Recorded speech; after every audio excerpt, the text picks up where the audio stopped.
আমরা যারা দেশে আছি চাইলে দেশি মুরগির রেজালা বা ঝোল রান্না করে দেশি মুরগির স্বাদ পেতে পারি। যারা দেশের বাইরে আছেন কিন্তু দেশি মুরগির স্বাদ পেতে চান তাদের জন্য আমার এই রেসিপি। সোনালী মুরগির রেজালা বা ঝোল দেশি স্বাদের হবে। একদম ফ্রেশ সোনালী মুরগির মাংসের রেজালা বা ঝোল হতে হলে আজই কিনুন 900 থেকে 1000 গ্রামের 3টি মুরগি, যার ওজন হবে 3000 গ্রাম অথবা 3 কেজি। মাংস টুকরো করে নিতে হবে প্রতি মুরগিতে 8টি করে, মোট 24টি। এর ফলে প্রতি মাংস জুসি হবে, মাংসের ঝোল হবে সুস্বাদু। এখানে মাংসগুলো পরিষ্কার করে ধুয়ে বেছে নিয়েছি। ধুয়ে নেওয়া মাংসে পানি ঢেলে দেব। 1 টেবিল চামচ ভিনেগার যুক্ত করে আধা ঘন্টার জন্য ম্যারিনেট করব। এর অর্থ হলো 1. মাংসের অতিরিক্ত রক্ত পানির সাথে বের হয়ে যাবে। 2. ভিনেগারের সাথে মাংস ভিজিয়ে রাখার জন্য সোনালী মুরগির মাংসের টেক্সচার বা স্বাদ দেশি মুরগির মতো হবে। 3. মাংসের আষ্টে গন্ধ দূর হয়ে যাবে। আপনারা ম্যারিনেটের এই বিষয়টি স্কিপ করবেন না। এই মুরগি রান্না করার জন্য 3টি এমন সাইজের মিষ্টি আলু নিয়েছি। মাংসের দেশি স্বাদ আনতে মিষ্টি আলুর বিকল্প নেই, আপনারা মিষ্টি আলু স্কিপ করবেন না। প্রতিটি আলু থেকে 4টি টুকরো করে 12টি টুকরো করে নেব। একটু মোটা করে কাটবো, ঠিক এভাবে। এই আলুতে 1 চা চামচ লবণ আর 1 চা চামচ হলুদ মিশিয়ে ম্যারিনেট করে রাখি 10 মিনিট। এবার আসি মশলার হিসাবে। আপনারা যারা নতুন তাদের জন্য আমার এই টিপস। 1 কেজি ওজনের মুরগির জন্য এখানে যে মশলাগুলো দেখানো হয়েছে তার 3 ভাগের 1 ভাগ করে নেবেন। 6টি পেঁয়াজ নিয়েছি, তেজপাতা 6টি, এলাচ 30টি, 1 চা চামচ করে গোলমরিচ 3 চা চামচ, দারুচিনি 6টি, লবঙ্গ 15টি। মশলার পরিমাণ ঠিক থাকলে প্রতিবার আপনাকে ঝামেলায় পড়তে হবে না। এলাচ গোলমরিচ একত্রে থেতো করে নেই। এবার সবগুলো মশলা গুছিয়ে চুলায় যাব। এবার এভাবে পেঁয়াজ কেটে নেব। আধা ঘন্টা পরে ম্যারিনেট করা মাংসের পানি ঝরিয়ে নেব। মাংসের পানি ঝরিয়ে মাংস রান্না করলে মাংস স্বাদের হয়, এই বিষয়টি স্কিপ করবেন না। এবার দেখুন কত রক্ত পানি বের হয়েছে। এবার হাঁড়ি গরম হলে 27 টেবিল চামচ সরিষার তেল দিয়ে দিলাম। যারা বেশি তেল খেতে চান আপনারা 30 টেবিল চামচ তেল ব্যবহার করতে পারেন।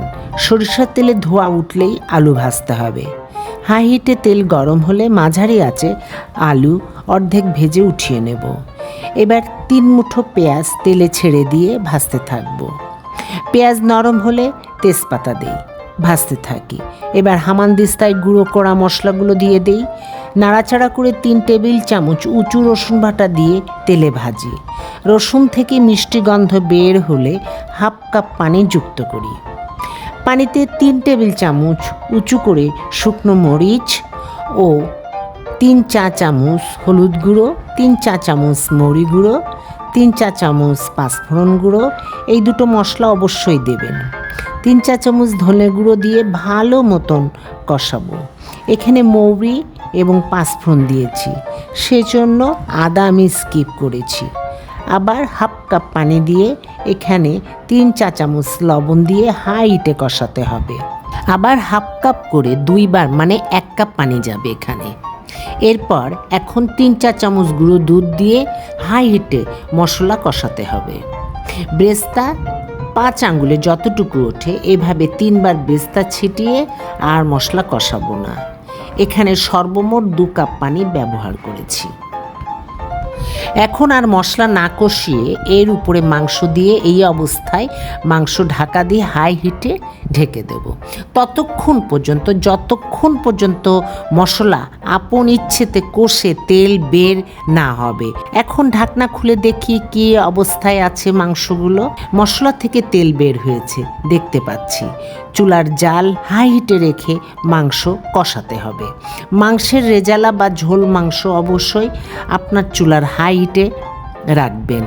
এটা খুব গুরুত্বপূর্ণ একটা টিপস মাংস রান্নার ক্ষেত্রে।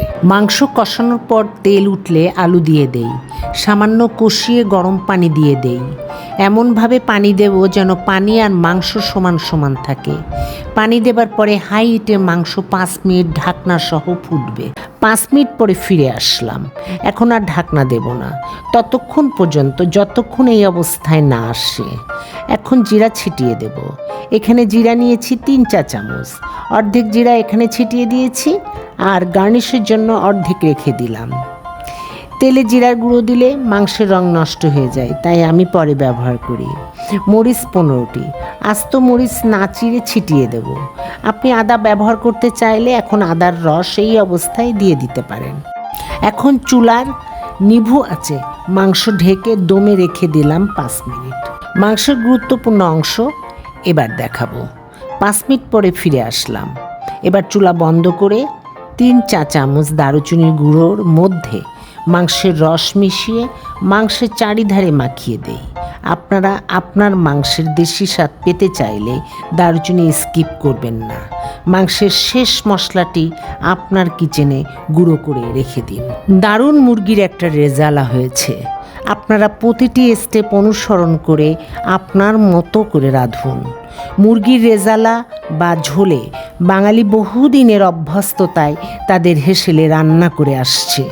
পুরাতন রেসিপি, তবু যুগ যুগ ধরে রাঁধুনিরা তাদের হাতের কারিশমায় বেস্ট মুরগির রেজালা বা মুরগির ঝোল রাঁধতে চায়। এখন সেই ইচ্ছে বহমান।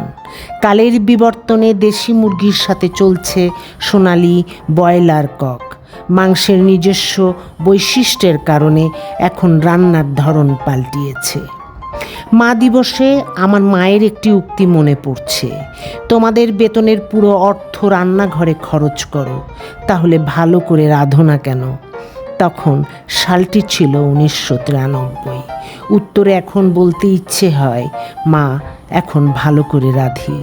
সকল মায়ের প্রতি আমার বিনম্র শ্রদ্ধা। আপনারা সবাই ঘরে রান্না করুন এবং পরিবারের স্বাস্থ্যের প্রতি যত্নবান হন।